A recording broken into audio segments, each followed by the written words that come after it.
शुक्रिया सुशील हमसे जुड़ने के लिए। धन्यवाद अपने समय के लिए। धन्यवाद। पहले आपका बाजार पे आपका जो पिछली बार का व्यू है कि आपको ये एक्सपेक्ट कर रहे थे आप एक वीकनेस, क्या उस व्यू को आप रिपीट करना चाहेंगे या अपडेट करना चाहेंगे लेवल्स के साथ? देखिए, आज भी मैं अपनी चार्ट आपके साथ कनेक्ट नहीं कर पाया हूँ, पीसीआर से मेरा कोऑर्डिनेशन नहीं हो पाया, वरना चार्ट के साथ बात और ज्यादा स्पष्ट होती। निफ्टी बैंक निफ्टी आज हम बेच के घर पे जाएंगे। अगर 18,300 के नीचे मुझे निफ्टी बंद मिलेगी तो मैं मेरी शॉर्ट्स को कैरी करूंगा। हमने आज ओपनिंग में शॉर्ट्स किया है। और बैंक निफ्टी में भी अगर मुझे ये बंद मिल जाता है 43,300 के नीचे का बंद, तो हम अपनी शॉर्ट्स को कैरी करेंगे। अगर हमें आज काटना भी पड़ा तो हम लॉन्ग नहीं करेंगे, वापस सोमवार को बेचने की ट्राई करेंगे। अब करीब करीब हम टॉप पर हैं। बैंक निफ्टी तो इनफैक्ट एक लोअर टॉप बना रही है। और अगर आप निफ्टी के पूरे 50 स्टॉक्स को देखें और मुझे एक भी नाम आप देंगे कि जिसमें आपको 10% की तेजी लगती है, तो मैं आपको चार्ट से दिखाऊंगा कि 10% तेजी होने के पहले 20% गिरने की संभावना है। तो निफ्टी 50 के सारे स्टॉक्स बिल्कुल गिरने को तैयार हो चुके हैं। और लास्ट का तड़का अगर कोई आयशर मोटर्स में या एशियन पेंट्स में लग रहा है, तो उससे अब हमारे मनोबल पर कोई फर्क नहीं पड़ेगा। Market top. सुशील, आप अपने स्टॉप लॉसेस कहां पर रखेंगे या किस जोन में रखेंगे? मैं इंट्राडे व्यू, 1 वीक व्यू की बात ही नहीं कर रहा। आपके फॉलोअर्स ज्यादा पोजिशनल होते हैं और हम ये समझते हैं। तो आप किस जोन में स्टॉप लॉसेस रखेंगे? मैंने आज का स्टॉप लॉस बता दिया ना। आज का स्टॉप लॉस ये सोमवार का नया होगा। आज का स्टॉप लॉस है 18,300 के नीचे निफ्टी बंद आएगी तो हम शॉर्ट घर पे लेके जाएंगे, और बैंक निफ्टी 43,300 के नीचे बंद आएगी तो हम शॉर्ट लेके जाएंगे। ठीक है। और बड़ा विचित्र बाजार है। लार्ज कैप्स में 15 से 25% तक की गिरावट की जगह दिखती है, और वहीं हमें दुनिया भर के बी ग्रुप के अभी भी स्टॉक्स दिखते हैं जो यहाँ से लेके 3 गुना 4 गुना ऊपर हम बेचेंगे। हम दोनों काम कर रहे हैं। ओके, ठीक है। मॉर्निंग सुशील, आप अपने वही व्यू को मेंटेन कर रहे हैं, तो ऐसे में आपके स्पेसिफिक लॉन्ग आइडियाज या फिर आपके स्पेसिफिक शॉर्ट आइडियाज क्या होंगे? अब देखिए, अगर मेरे को लगता है बीपीसीएल भी 315 तक गिर जाएगा तो मैं उसको शॉर्ट की लिस्ट में इसलिए नहीं रख रहा हूं। इस भाव से 315 तक गिरने वाला बीपीसीएल तो काफी फॉल हो गया, फिर भी मैं उसको इसलिए शॉर्ट लिस्ट पे नहीं रख रहा हूं कि 315 होने के बाद मेरे को बीपीसीएल लगता है वापस 450 हो जाएगा। तो इतने सारे स्टॉक से काश मैं आपको चार्ट दिखा सकता, एक सीधी लकीर में भी बीपीसीएल गिरेगा और फिर भी हम इसे शॉर्ट नहीं करेंगे, क्योंकि अगली चाल को खेलने के लिए हमें जगह बाकी रखनी है। तो उदाहरण के तौर पर मैंने आपको ये बात बताई, अडानी के ग्रुप के स्टॉक्स को मान लीजिए हम शॉर्ट नहीं करेंगे, बाकी इंडेक्स पे आपको जो बेचना है बेच दो। ये रिलायंस भी 10-15% घट जाएगा, और अगर आयशर मोटर्स भी वापस 20% घट जाएगा तो मुझे कोई आश्चर्य नहीं। आईटी के स्टॉक्स मुझे लगता है सबसे कम घटेंगे। लार्ज बैंक से आईसीआईसीआई बैंक, एसबीआई सबसे ज्यादा घटेंगे। डॉक्टर रेड्डीज में तो मुझे लगता है कि एक लॉन्ग टर्म का रिवर्सल हो चुका है। सन फार्मा अपनी long term up trend line को तोड़ चुका है। कहां तक ये नीचे चले जाएंगे मैं भी अनुमान नहीं लगाना चाहता।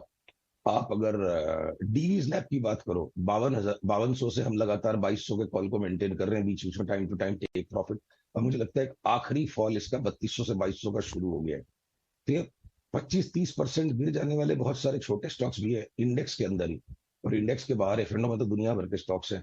तो ये प्रश्न का उत्तर ज्यादा सरल होगा कि क्या एफएनओ में कोई भी स्टॉक आप लेना चाहेंगे? तो अभी तो कुछ नहीं लेना है। थोड़ा घटने के बाद क्या पता हम आईटी में वापस बाइंग शुरू कर दे।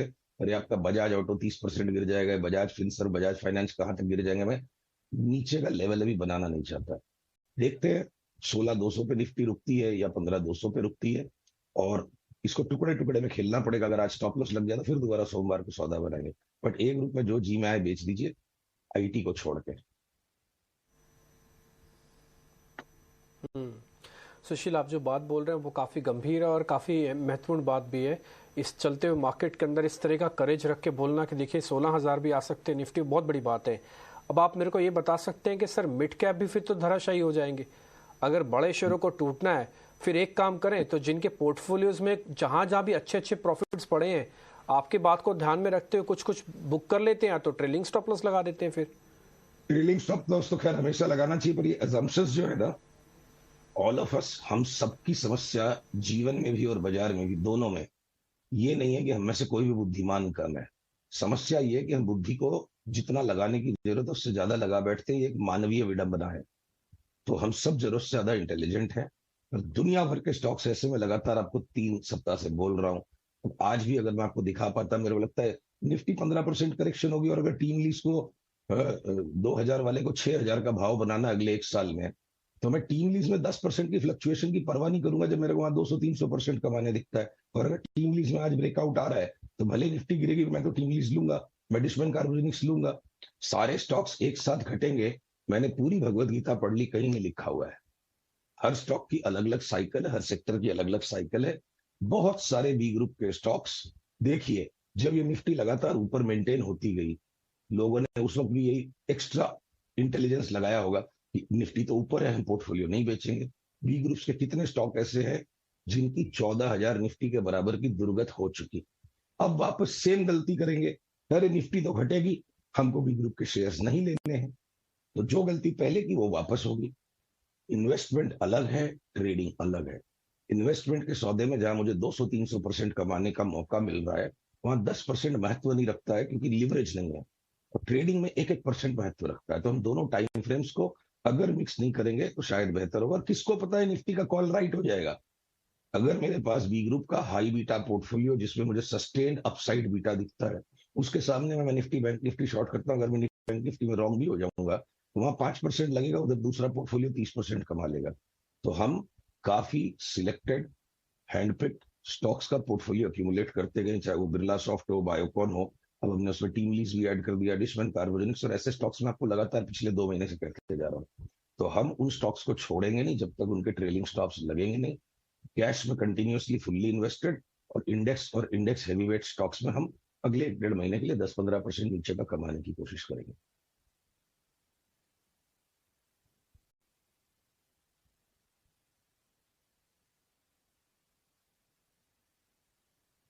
बहुत बहुत शुक्रिया, थैंक यू वेरी मच। आज आपने समय दिया, अच्छा लगा आपसे बातचीत करके। हाँ, आप कुछ कहना चाहते हैं सुशील सर, बताइए। नहीं, मैं बस देख रहा था कि कहीं अभी कनेक्टेड है कि नहीं। कृपया क्षमा कीजिएगा, थोड़ा ले लेंगे, आप नहीं भी बोलेंगे तब भी हम जबरदस्ती आपसे थैंक यू ले ही लेंगे।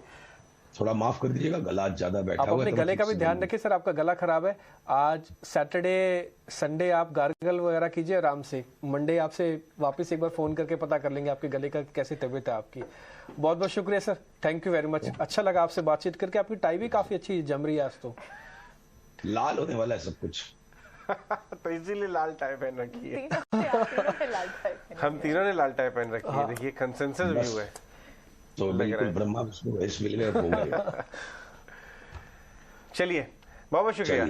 जब भी आते हैं सुशील जी अपनी डिफरेंशिएटेड व्यू से समा बांध देते हैं, लेकिन